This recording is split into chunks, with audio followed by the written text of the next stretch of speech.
जब रावण का अंत तय हो चुका था और वह अपनी हार के करीब था, तब उसने चल दी अपनी आखिरी और सबसे भयानक चाल, एक ऐसी चाल जिसने खुद भगवान राम को भी क्षण भर के लिए मौन कर दिया था।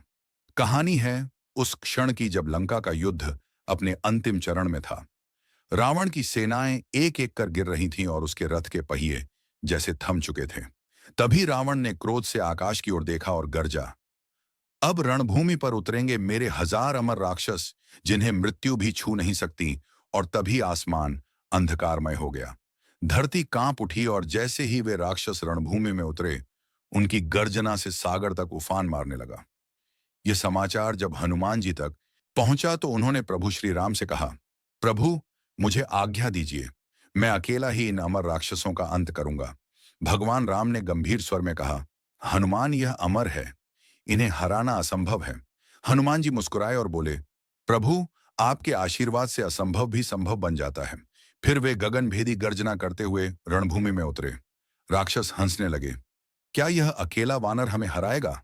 हनुमान जी ने शांत स्वर में कहा, सभी एक साथ आओ, क्योंकि तुम्हारा अमृतत्व आज समाप्त होने वाला है। क्षण भर में हजारों राक्षसों ने एक साथ आक्रमण किया, पर तभी हनुमान जी की पूंछ चमकने लगी। वह बढ़ती गई और अगले ही पल वह बिजली की तरह घूमी। आकाश में अग्नि की लपटें उठीं, धरती पर मानो बादल छा गए और हनुमान जी की पूंछ ने सभी अमर राक्षसों को एक साथ लपेट लिया। फिर उन्होंने उन्हें आकाश में इतनी ऊंचाई तक फेंक दिया जहां से वे कभी लौट ही नहीं सके। उनका अमृतत्व उसी क्षण समाप्त हो गया, क्योंकि ईश्वर की इच्छा से बड़ा कोई वरदान नहीं।